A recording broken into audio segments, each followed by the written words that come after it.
नमस्कार दोस्तों, NCERT book की सीरीज में एक बार फिर से आपका स्वागत है। मैं आज आपके लिए NCERT book polity subject class 7 के चैप्टर नंबर 3 लेकर के आया हूं दोस्तों, जिसमें हम लोग देखेंगे राज्य शासन कैसे काम करता है। इसका पार्ट 1 मैं आपको दे चुका हूं। आज मैं पार्ट 2 लेकर के आया हूं। चैप्टर नंबर 3 में दोस्तों कुछ पार्ट छूट गए थे, तो उसी सिलसिले में मैं आज पार्ट 2 लेकर के आया हूं। इसमें देखेंगे राज्य कैसे काम करता है, राज्य की व्यवस्था कैसे काम करती है। तो इसके पार्ट 1 में हमने देख लिया था दोस्तों विधायक कौन होता है, विधायिका का चुनाव कैसे होता है, और कार्यप्रणाली का जो अध्यक्ष होता है वो कौन होता है, मुख्यमंत्री कैसे बनता है, और जो विधायक होता है उसका काम क्या होता है, और विधायक अपने विधायक का बैठक कैसे होती है, वो अपने अध्यक्ष को कैसे चुनता है। इन सब चीज़ों के बारे में हमने इसके पार्ट 1 में देख लिया था। आज हम पार्ट 2 में देखेंगे दोस्तों शासन कार्यप्रणाली के बारे में देखेंगे। तो चलो दोस्तों स्टार्ट करते हैं। हम शासन की कार्यप्रणाली देखते हैं कैसे होती है। केवल विधानसभा में ही सरकार के काम के बारे में टीका टिप्पणी और सरकार से कार्रवाई करने की मांग नहीं की जा सकती। देखो दोस्तों, इसमें लिखा है कि आप केवल सरकार से जो काम करने का तरीका है, टीका टिप्पणी है, आप उसको काम करने का तरीका आप विधानसभा में ही नहीं मांग सकते, बल्कि आप उसकी कार्रवाई बाहर भी कर सकते हो। कि केवल विधानसभा में ही सरकार के काम के बारे में टीका टिप्पणी और सरकार से कार्रवाई की मांग नहीं की जा सकती। आप नियमित रूप से खबरों, टीवी चैनलों और अन्य संगठनों को सरकार के बारे में बात करते देखा होगा। बिल्कुल दोस्तों, ये जो सोशल मीडिया है, सोशल मीडिया के माध्यम से आप सरकार के बारे में, उनके संगठनों के बारे में आपने सुना होगा। लोकतंत्र में अनेक माध्यमों द्वारा लोग अपने विचार व्यक्त करते हैं और कार्रवाई करते हैं। इस तरह का एक तरीका यहाँ देखिए। तो देखो दोस्तों, जो लोकतंत्र है, लोकतंत्र में जो काम करने का तरीका होता है, लोग उसके अपने विचारों को एक दूसरे को बताते हैं। वो भी जो आम जनता को पता चलता है दोस्तों, वो आपने देखा होगा टीवी, अखबारों या अन्य सोशल मीडिया द्वारा पता चलता है। और जो काम करने का तरीका होता है उस सबको बताना पड़ता है कि आप क्या कर रहे हो, कैसे कर रहे हो। तो देखो दोस्तों, जैसे यहाँ पर लिखा हुआ है कि लोकतंत्र में अनेक माध्यमों द्वारा लोग अपने विचार व्यक्त कर सकते हैं और कार्रवाई करते हैं। तो दोस्तों, लोकतंत्र में आप अपने विचारों को रखने के लिए जो आप किसी काम को लेकर के टीका टिप्पणी करना चाहते हो, आप कई तरीकों से कर सकते हो। ये लोकतंत्र में आपका अधिकार होता है कि आप किस पर टीका टिप्पणी करना चाहते हो। वो आपका विचार है और आप किस तरीके से करोगे टीका टिप्पणी। जैसे बहुत से सोशल मीडिया हैं उसके द्वारा। आगे देखते हैं दोस्तों, विधानसभा में चर्चा होने के थोड़े ही समय बाद स्वास्थ्य मंत्री ने प्रेस वार्ता की गई। तो दोस्तों, आपने देखा होगा कई बार जो मंत्री होते हैं या आप प्रधानमंत्री होते हैं, मुख्यमंत्री होते हैं, ये प्रेस कॉन्फ्रेंस बुलाते हैं, प्रेस वार्ता करते हैं, जिसमें बहुत सारे पत्रकार एक साथ में होते हैं। और उस समय जो मंत्री होता है या मुख्यमंत्री होता है, जो प्रेस वार्ता करता है, वो दोस्तों सबको संबोधित करता है और वो आपको सीधे टीवी पर लाइव दिखाई देता है। तो ऐसे यहाँ पर भी हो रहा है कि क्योंकि स्वास्थ्य से संबंधित कई विधायकों ने विधानसभा में मुद्दा उठाया था, तो यहाँ पर भी स्वास्थ्य मंत्री ने थोड़े ही विधानसभा की चर्चा खत्म होने के बाद ही स्वास्थ्य मंत्री ने दोस्तों यहाँ पर प्रेस वार्ता उनके द्वारा की गई। इसमें विभिन्न समाचार पत्रों के प्रतिनिधि काफ़ी संख्या में आए। तो देखो दोस्तों, जब प्रेस वार्ता होती है तो उस समय बहुत से प्रेस वाले वहाँ पर मौजूद होते हैं। इसमें मंत्री और कुछ शासकीय अधिकारी भी उपस्थित थे। तो देखो दोस्तों, उसमें जब प्रेस वार्ता होती है, जिस विभाग से संबंधित होती है उस विभाग के लगभग समस्त अधिकारी भी रहते हैं और मंत्री जी भी रहते हैं। मंत्री ने सरकार द्वारा उठाए गए कदमों के बारे में बताया और इस प्रेस वार्ता में अखबारों के संवाददाताओं ने अनेक प्रश्न भी पूछे। इस चर्चाओं की रिपोर्ट विभिन्न समाचार पत्रों में प्रकाशित हुई। अगले पृष्ठ पर ऐसे ही एक रिपोर्ट दी गई है। तो देखो दोस्तों, जब प्रेस कॉन्फ्रेंस होता है उस समय जो प्रेस वाले मौजूद होते हैं, वो मंत्री जी से या संबंधित अधिकारी से बहुत सारे प्रश्न पूछते हैं और उसका जवाब उनको वहीं के वहीं देना होता है। और वो जो है, हम उस चीज़ों को टीवी या पेपर के माध्यम से देख पाते हैं और देखते हैं। अगले सप्ताह मुख्यमंत्री और स्वास्थ्य मंत्री पातालपुर जिले के दौरे पर गए। उन्होंने उन परिवारों से भेंट की, यानी कि जब मुख्यमंत्री और स्वास्थ्य मंत्री उस गांव गए जहां पर बहुत से लोग बीमार पड़ रहे थे, जहां पर जो है एक पानी की वजह से बहुत सी बीमारियां उठ गई थी, वहां पर जाके ये मुख्यमंत्री और स्वास्थ्य मंत्री उन परिवारों से मुलाकात किए जिन परिवारों के बच्चों की तबीयत खराब थी या उनके कुछ परिवारों के बच्चों की मृत्यु हो गई थी, वहाँ पर पे जाके मिले। तो उन्होंने, यानी कि मुख्यमंत्री और स्वास्थ्य मंत्री, उन्होंने उन परिवारों से मुलाकात की, भेंट की जिनके रिश्तेदार की मृत्यु हो गई थी। वे अस्वस्थ लोगों को देखने अस्पताल भी गए। सरकार ने इन परिवारों के लिए मुआवजा की राशि की घोषणा की। तो मुआवजा राशि की घोषणा दोस्तों, इसमें कुछ राशि की घोषणा की जाती है जिसकी मृत्यु हो गई है या जिसकी तबीयत बहुत ज़्यादा खराब है, उसकी देखभाल के लिए उसके परिवार के लिए कुछ पैसे, कुछ राशि दी जाती है। मुख्यमंत्री ने कहा कि अपने विचार से समस्या केवल सफाई ही नहीं, यानी कि उन्होंने कहा है, मुख्यमंत्री का कहना है कि मुख्यमंत्री के विचार से जो है समस्या केवल सफाई ही नहीं है, वहाँ पे और सारी समस्याएं हैं, वरन पानी के स्वच्छ पानी की कमी की भी है। यानी मुख्यमंत्री जी का कहना है कि यहाँ पर एक समस्या सिर्फ गंदगी की वजह से ऐसा नहीं हो रहा है, यहाँ पर पानी की भी समस्या है क्योंकि साफ पानी नहीं मिल पा रहा है, और साथ ही साथ यहाँ पर सफाई नहीं है, इस वजह से ऐसी समस्या आ रही है। आगे उन्होंने, मुख्यमंत्री ने क्या कहा दोस्तों, यहाँ पर देखते हैं। मुख्यमंत्री आगे कहते हैं कि उच्च स्तरीय जाँच समिति गठित की जाएगी, यानी कि जो गड़बड़ी हुई है, किस वजह से लोगों की तबीयत खराब हुई है, उससे संबंधित एक जांच टीम बनाई जाएगी। तो दोस्तों, जांच टीम बनाई जाएगी जो वहां पर गंदगी है और जो पानी की सुविधा उपलब्ध नहीं हुई है, इस संदर्भ में क्या जांच गंदगी और पानी की वजह से लोगों की तबीयत खराब हुई है या किसी और वजह से तबीयत खराब हुई लोगों की, जिस वजह से लोगों की मृत्यु हो गई, उसके लिए मुख्यमंत्री द्वारा कहा जा रहा है कि एक उच्च स्तरीय जांच समिति गठित की जाएगी और वो टीम ये जांच करेगी। तो देखो दोस्तों, मुख्यमंत्री उच्च स्तरीय जांच समिति की मांग कर सकता है और टीम भी गठित कर सकता है जो सफाई सुविधाओं के लिए जिले की ज़रूरतों के बारे में विचार करेगी और लोक निर्माण मंत्री को दिशा निर्देश देगी। तो लोक निर्माण मंत्री का काम होता है दोस्तों साफ सफाई का काम करना, ताकि वे क्षेत्र में पानी की उचित व्यवस्था पर ध्यान दे सकें। तो देखो दोस्तों, साफ सफाई, पानी, यानी कि जो उचित चीज़ें हैं वहाँ तक पहुँचाना, उसका कब यानी विकास से संबंधित जो काम है वो काम होता है दोस्तों लोक निर्माण मंत्री का काम होता है, उनकी देखरेख में होता है। आगे देखते हैं। जैसा आपने ऊपर देखा, वे लोग जो सत्ता में हैं, यानी कि जिसकी सरकार चल रही है, जिस पार्टी की सरकार है, और जो लोग सत्ता में हैं जैसे मुख्यमंत्री और स्वास्थ्य मंत्री, उन्हें समस्याओं पर कार्रवाई करनी होती है। तो दोस्तों, जिसकी सरकार होती है, जिस पार्टी का मुख्यमंत्री होता है, उसकी सत्ता होती है, और जो भी समस्या आती हैं उस क्षेत्र में, उस प्रदेश में, वही लोग उसका समस्याओं का समाधान, उस पर कार्रवाई करते हैं जिसकी सत्ता होती है। वे यह कार्य विभिन्न विभागों द्वारा करवाते हैं, जैसे लोक निर्माण विभाग, कृषि विभाग, स्वास्थ्य विभाग, शिक्षा विभाग आदि।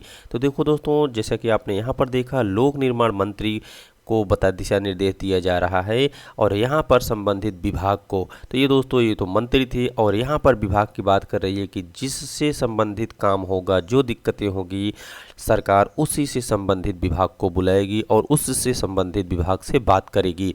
जैसे दोस्तों, यहाँ पर देखो, लोक निर्माण विभाग की चर्चा की जा रही, कृषि विभाग से स्वास्थ्य विभाग और शिक्षा विभाग। तो इसमें से जिससे संबंधित, जैसे भी आपने देखा कि स्वास्थ्य विभाग से भी कुछ दिक्कतें थी, तो मुख्यमंत्री या सरकार वहाँ की, मुख्यमंत्री जो है दोस्तों, ये स्वास्थ्य विभाग से भी चर्चा कर सकती है और उन्हें दिशा निर्देश दे सकती है। आगे देखते हैं। उन्हें विधानसभा में उठाए गए प्रश्नों का भी उत्तर देना होता है। जो सरकार में होते हैं दोस्तों, उन्हें विपक्ष द्वारा उठाए गए सवालों के जवाब भी देने होते हैं और प्रश्न करने वाले लोगों को आश्वस्त करना होता है, क्योंकि आपने देखा दोस्तों कि जो आम जनता होती है वो भी प्रश्न कर सकती है, तो उनको भी संतुष्ट करने के लिए ये उनका जवाब दे सकते हैं और देना इनका काम होता है। उचित कदम उठाए जा रहे हैं। इसके साथ साथ समाचार पत्रों व अन्य माध्यमों से भी इन विषयों पर चर्चा होती है, जिसका उत्तर सरकार को देना होता है, जैसे प्रेस वार्ता आयोजित करके। तो देखो दोस्तों, सरकार क्या कर रही है, क्या नहीं कर रही है, जो समस्याएं आई और जो भी दिक्कतें हो रही हैं, जो काम हो रहा है अभी वर्तमान में, सभी चीज़ों का जवाब दोस्तों उस पार्टी को देना होता है जिसकी सत्ता होती है, जिसका सरकार होता है। वो कोई भी पार्टी हो सकती है, जिस पार्टी का मुख्यमंत्री होता है उसी को सभी चीज़ों का जवाब देना होता है, चाहे आप प्रेस वार्ता के माध्यम से दो या आप किसी भाषण के द्वारा संबोधित करो, किसी भी माध्यम से जवाब देना होता है। वो आप उनको दे सकते हो जो विधानसभा में विधायकों द्वारा प्रश्न पूछा गया है, जो आम जनता ने प्रश्न पूछा है उनको। तो इन सभी चीज़ों का जवाब दोस्तों सत्ता पार्टी के मुख्यमंत्री या मंत्री उनको देना होता है। आगे सरकार सफाई और स्वास्थ्य सेवाओं के लिए एक कानून बनाने का निर्णय ले सकती है। तो देखो दोस्तों, यहाँ पर विभाग को सबको जो विधायक हैं विधानसभा में उनको जवाब दे रही है, उनको संतुष्ट कर रही है, आम जनता को संतुष्ट कर रही है, साथ ही साथ जो उससे संबंधित विभाग है उसको दिशा निर्देश दे रही है। और आगे देखो दोस्तों, यहाँ पर कोई एक कानून भी बना सकती है, यानी कानून बनाने का निर्णय लेने का अधिकार सत्ता पार्टी का होता है। जिसकी सरकार होती है वो कानून भी बना सकती है दोस्तों। उदाहरण के लिए वह कानून बनाने का हर नगर निगम के लिए एक अनिवार्य कर सकती है, मतलब कानून बनाने के लिए नगर निगम को दिशा निर्देश दे करके ये अनिवार्य कर सकती है कि आप इस कानून का पालन करोगे और ये आपको पालन करना पड़ेगा। अनिवार्य कर सकती है कि शहरी क्षेत्रों में पर्याप्त शौचालय की व्यवस्था हो। तो देखो दोस्तों, यहाँ पर ये भी कहा जा रहा है कि सरकार एक नियम बना सकती है और सभी नगर नियमों में यह लागू कर सकती है कि जितने भी शहरी क्षेत्र शहरों में नगर निगम हैं, सभी नगर निगमों के शहरी क्षेत्रों में दोस्तों पर्याप्त मात्रा में शौचालय की व्यवस्था होनी चाहिए। यह भी सुनिश्चित किया जा सकता है कि हर ग्राम में एक स्वास्थ्य कर्मी की नियुक्ति हो। किसी विषय पर कानून बनाने का यह कार्य प्रत्येक राज्य के विधानसभा द्वारा किया जाता है। तो देखो दोस्तों, जो भी कानून बन रहे हैं, जैसे अभी आपने देखा कि प्रत्येक नगर निगम के शहरी क्षेत्रों में एक एक शौचालय की व्यवस्था होनी चाहिए, और यहाँ पर एक ये भी सुनिश्चित कर सकती है कि सभी गाँवों में एक एक स्वास्थ्य कर्मी होना चाहिए। और ये काम दोस्तों कौन कर सकता है? ये सत्ता पक्ष की पार्टी कर सकती है, लेकिन ये विधानसभा में पास होता है दोस्तों। ऐसे कानून बनाने के लिए विधानसभा में बैठे सभी विधायक जो होते हैं उनके सब सम्मत से होता है, और वो इसके लिए एकजुट होकर के वोट देते हैं और ये बिल पास होता है, यानी कि विधानसभा द्वारा ये कानून बनाया जाता है। इसके पश्चात विभिन्न शासकीय विभाग इन कानूनों का क्रियान्वयन यानी कि उसे लागू करते हैं, उस पर काम करते हैं। पूरे देश के लिए कानून संसद में बनाए जाते हैं। तो देखो दोस्तों, यहाँ पर जो राज्य में कानून बनते हैं, राज्य में जो कानून लागू होते हैं उसे कौन बनाता है? राज्य की विधानसभा बनाती है दोस्तों। वो कानून सिर्फ और सिर्फ एक राज्य तक लागू होगा, एक राज्य में होगा, दूसरे राज्य में नहीं लागू होगा। जिस राज्य की विधानसभा ऐसे कानून को बनाएगी उसी राज्य में वो कानून लागू होगा, जो विधायकों द्वारा बनाया जाता है। विधायकों की जो वहाँ पर जितने विधायकों होंगे, विधानसभा जो होगी, जो विधानसभा द्वारा लागू किया जाएगा। लेकिन दोस्तों, अगर बात करें देश में, तो अगर देश में कोई कानून बनाना है तो पूरे देश के लिए कानून बनाने का अधिकार संसद को होता है, और ये संसद बनाती है दोस्तों। संसद के बारे में आप अगले वर्ष पढ़ेंगे, तो ये संसद के बारे में हम अगले यानी कि जब NCERT बुक 8th की पढ़ेंगे दोस्तों, तो वहाँ पर देखेंगे कि संसद क्या है और संसद कैसे काम करती है।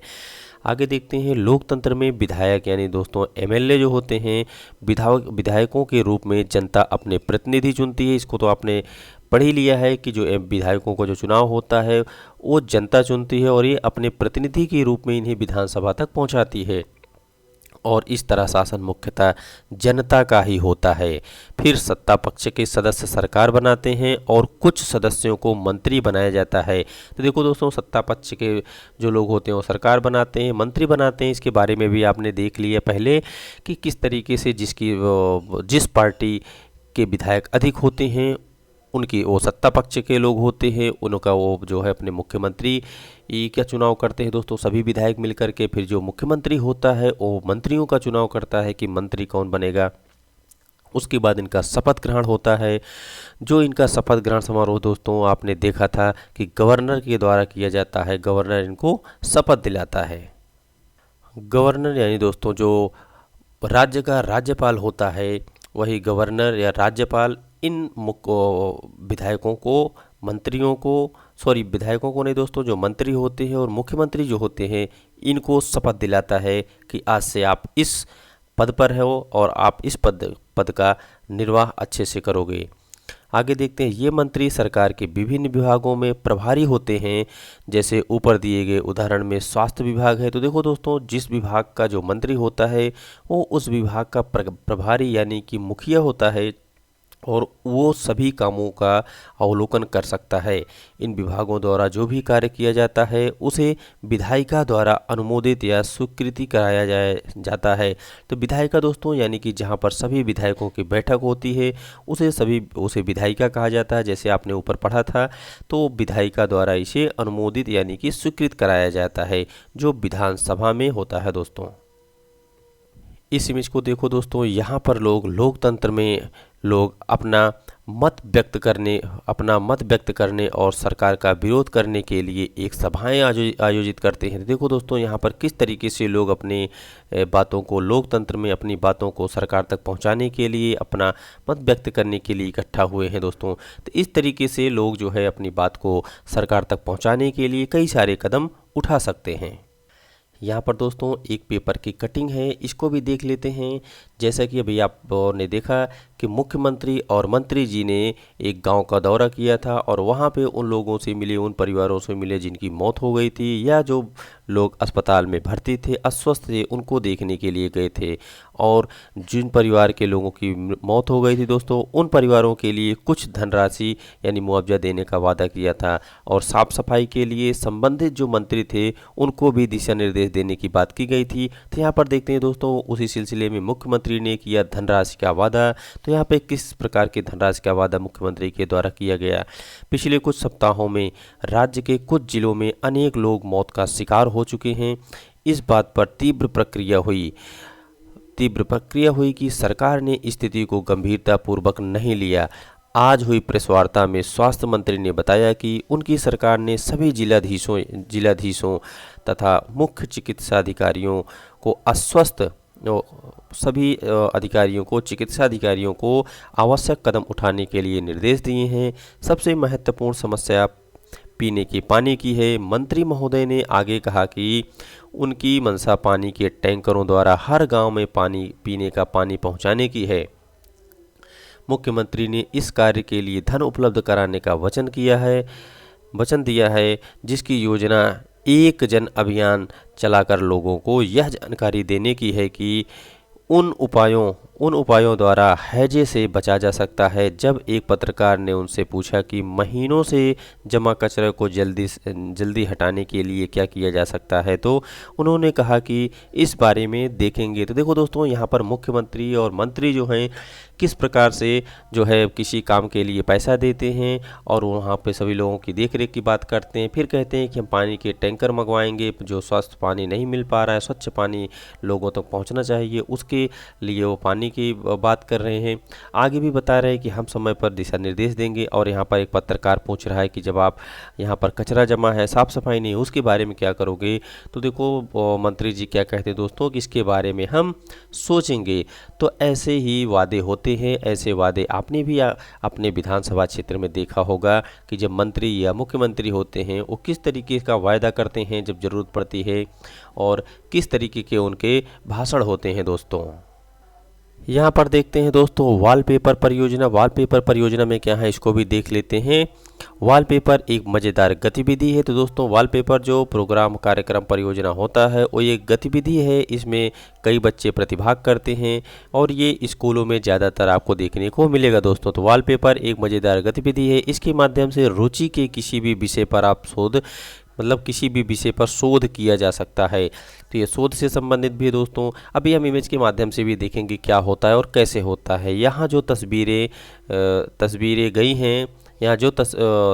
गई हैं वे कक्षा में वॉलपेपर बनाने के विभिन्न पहलुओं को प्रस्तुत करती हैं।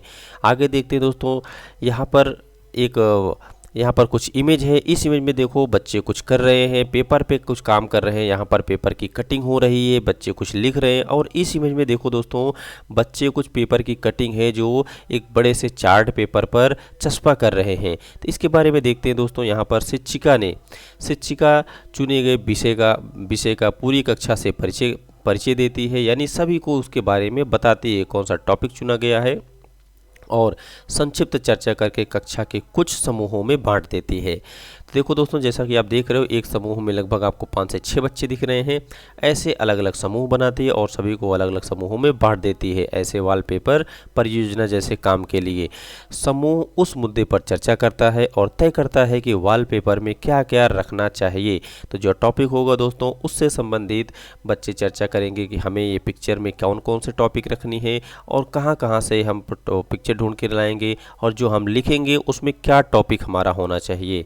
इसके बाद बच्चे अपने आसपास या दो दो की जोड़ी में इकट्ठा की गई सामग्री को पढ़ते हैं और अपने अनुभवों और विचारों को लिखते थे। देखो दोस्तों, यहाँ पर जो है बच्चे जो दो दो जोड़ी इकट्ठा कर रहे हैं, दोनों को एक दूसरे से कंपैरिजन करते हैं, जो उन्हें अच्छा लगता है, जो कॉमन सा लगता है, उसी को वो चीज़ उसमें लिखते हैं, जो परियोजना का चार्ट तैयार कर रहे हैं या फाइल बना रहे हैं। इसके लिए वे कविता, कहानी, साक्षात्कार, विवरण आदि की रचना कर सकते हैं। तो देखो दोस्तों, इन सभी में से किसी भी चीज़ का ये विवरण यहाँ पर दे सकते हैं। जैसा कि आप देख रहे हो, यहाँ पर ये एक ग्रुप है, इस ग्रुप में 5-6 बच्चे हैं और ये सभी 5-6 बच्चे मिलकर के दोस्तों कुछ लिख रहे हैं यहाँ पर। और दूसरी इमेज में आप देखो दोस्तों, यहाँ पर भी कुछ बच्चे हैं जो यहाँ पर एक पेपर कटिंग चस्पा कर रहे हैं। जो दी गई सामग्री चुनी गई है, बनाई गई या लिखी गई है, उसे समूह के लोग मिलकर देख लेते हैं, यानी सभी उसे मिलकर काम करते हैं, सभी मिलकर उसका अवलोकन करते हैं। वे एक दूसरे के लिखे हुए को पढ़ते हैं। तो देखो दोस्तों, एक दूसरे के लिखे हुए को पढ़ रहे हैं और उसका क्या कारण होता है, क्यों पढ़ते हैं दोस्तों, उसको भी देखते हैं और अपने सुझाव देते हैं। यानी कि उसको पढ़ करके दोस्तों सुझाव देते हैं कि इसमें क्या सही है, क्या गलत है, क्या हमें इस पॉइंट को रखना चाहिए, इस लाइन को रखना चाहिए, ये लाइन सही है या नहीं सही है। इसलिए वो अपने अपने सुझाव देते हैं और एक दूसरे के कंटेंट को पढ़ते भी हैं। वे मिलकर यह तय करते हैं कि वॉलपेपर में क्या क्या जाएगा और फिर उसका लेआउट बनाते हैं दोस्तों। तो लेआउट यानी कि अच्छे से उसे तैयार करके, फाइनल तैयार करके उसे प्रस्तुत करते हैं। तो आगे देखते हैं दोस्तों, जैसा कि यहाँ पर आप देख रहे हो, एक ये प्रस्तुत किया जा रहा है बच्चों द्वारा। ये भी दोस्तों वॉलपेपर परियोजना का एक छोटी सी झलक यहाँ पर दिखाई गई है कि क्लास में एक टीम द्वारा यहाँ पर प्रस्तुत की गई चार्ट पेपर परियोजना, वॉलपेपर परियोजना है दोस्तों, जिसमें शिक्षक इसका निरीक्षण कर रही है और यहाँ पर एक बच्चों की टीम यहाँ पर बैठी हुई है। तो इसके बाद प्रत्येक समूह अपना वॉलपेपर पूरी कक्षा के सामने प्रस्तुत करता है। यह महत्वपूर्ण है कि इस समूह के एक से अधिक सदस्य को प्रस्तुत करने को कहा जाए, यानी कि एक से अधिक बच्चे भी प्रस्तुत कर सकते हैं और सभी समूहों को अपना अपना काम बताने के लिए बराबर का समय मिले, यानी कि सभी वो अपने काम के बारे में बता सकें कि मैंने इस चार्ट में, इस वॉलपेपर में क्या बताया है, इस वॉलपेपर परियोजना में किस तरीके का कंटेंट डाला है और उसका उद्देश्य क्या है। जब सभी समूह अपना प्रस्तुतिकरण कर ले तो समीक्षा के लिए ऐसे प्रश्न पूछना अच्छा होता है। अपने आप भी और क्या क्या कर सकते हैं, क्या अपने से उनका काम क्या करने से उनका काम और ज़्यादा व्यवस्थित हो सकता है, लेखन और प्रस्तुतिकरण में सुधार के लिए क्या किया जा सकता है। तो बिल्कुल दोस्तों, ये सब भी हो सकता है। जैसा कि आप यहाँ पर देख रहे हो, एक वॉलपेपर परियोजना है दोस्तों, जो कहाँ से बनाया गया है, ये सन 2006 में बनाया गया दोस्तों, और डेंगू की महामारी के विषय में बनाया गया यह वॉलपेपर है दोस्तों, जो कक्षा 6B केंद्रीय विद्यालय क्रमशः 2 हिंडन उत्तर प्रदेश के विद्यार्थी ने बनाया है दोस्तों। तो देखो, यहाँ पर एक वॉलपेपर परियोजना का कुछ आपको फाइनल इमेज दिख रहा है दोस्तों। इस तरीके से आप भी बना सकते हो। अब दोस्तों देखो, इसका उद्देश्य क्या है। इसका उद्देश्य ये है कि जैसे आपने यहाँ पर पढ़ा कि एक एक जो है टीम जो है प्रस्तुत कर सकती है, चाहे वो अकेले करे चाहे पूरे ग्रुप के साथ इसका प्रस्तुत करे, और प्रस्तुत करने के बाद वो उसके बारे में बता सकती है और बाद में इससे संबंधित कोई प्रश्न भी पूछ सकता है और सुझाव भी दे सकता है। तो दोस्तों, सीधी सी बात आती है, हम अगर विधानसभा के चर्चा के बारे में सोचो तो विधानसभा में कुछ ऐसा ही हो रहा था। जो विपक्षी पार्टी थी वो प्रश्न पूछ रही थी और जो सत्ता दल के नेता थे वो अपना सुझाव दे रहे थे और अपना जो काम कर रहे थे उसके बारे में बता रहे थे, और जो विपक्ष की पार्टी थी, विरोधी दल थे दोस्तों, उन्होंने वो भी अपना सलाह दे रहे थे। तो कुछ इसी तरीके से निष्कर्ष जो हमारा निकल रहा है, कुछ वही प्रस्तुतिकरण यहाँ पर भी हो रहा है। तो ये काम बच्चों के लिए है दोस्तों, हम उन इसके माध्यम से एक मैसेज दे सकते हैं और उसके बारे में हम बच्चों को समझा सकते हैं। तो दोस्तों इस तरीके से आज का ये चैप्टर हमारा समाप्त होता है। अब हम मिलते हैं आपसे अगले वीडियो में, तब तक के लिए जय हिंद।